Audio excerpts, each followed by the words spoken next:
Alrighty guys, welcome back to Star Wars Review.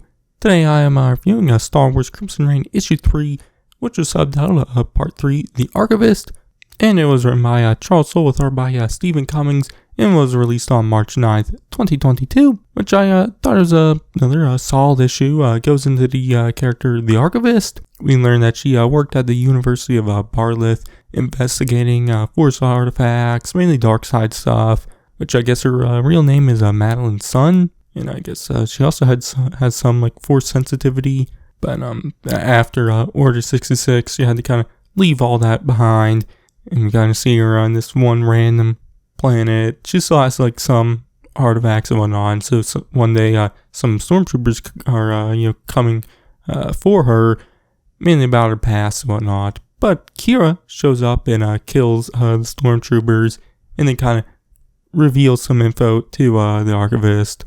Mainly that Palpatine is a Sith Lord, and it's kind of the reason her life was ruined after Order 66. So, that kind of gives the Archivist a reason to want to go after the Sith and whatnot.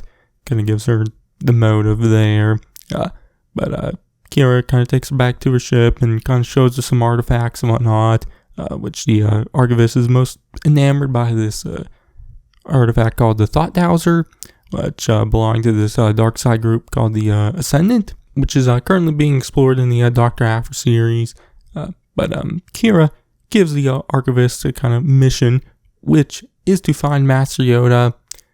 As the Empire hasn't said anything about him dying or anything, so Qi'ra thinks that Yoda can help them out in fighting the Sith. So the Archivist, finds as much info as she can on Yoda. She learns that Yoda left Kashyyyk after Order 66 and went to Coruscant and faced Palpatine. But she learns that Yoda survived that and escaped, which the Archivist, looking through all the information, kind of comes up with the theory that Yoda had help from Bail Organa and that Yoda was aboard the Tantive 3. So she looks for anyone, who was known to be aboard the ship at that time that is still alive, which leads her to this prison where she meets with this prisoner, who's the character Jermok Colton, who was seen piloting the ship in Revenge of the Sith. He's played by the actor Jeremy Bulloch, in that scene. And Jeremy Bulloch had played Boba Fett in the original trilogy. He was the person who was in the suit. So, neat little throwback to the that character. And Jeremy Bulloch passed away, about a year ago, which was about just a few months before this issue came out. But the Archivist uses the Thought Dowser on Colton to get answers about what happened to Yoda and if Yoda was actually on the ship, which Colton reveals that Yoda was, and that Yoda had left to head to the Solus sector. So, she leaves prison and kind of finds as much info on the Solus sector as she can. She comes to the conclusion that Yoda is hiding on Dagobah, so she heads there to, find Yoda, but she doesn't find him. She instead finds the dark side cave, and she heads in.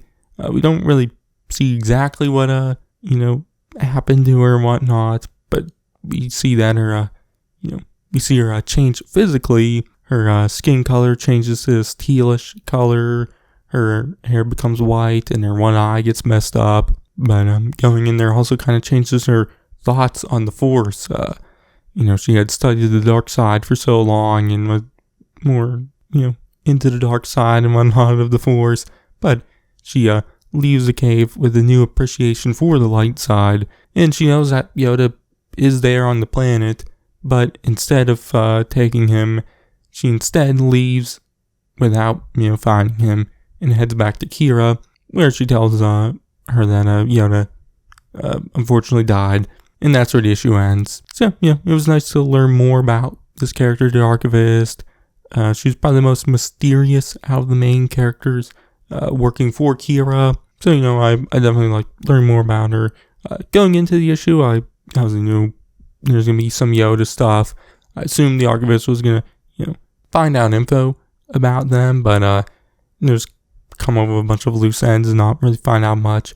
But I actually ended up really liking how it went, that she actually finds where Yoda is, but instead finds a dark side cave and kind of has a change of heart, I guess. So I ended up really enjoying all that more than I thought I would, because I was kind of a little hesitant on the fact that if she does find Yoda, like thinking it might be a little dumb, but I thought it actually worked really well. So yeah, but also nice to learn her motives and whatnot, how she was a researcher on the dark side artifacts, and because of Order 66 and Palpatine, her life kind of got turned upside down.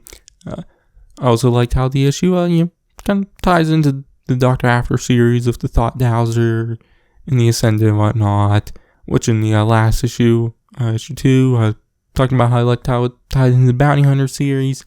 So I liked how it tied into the Doctor After series.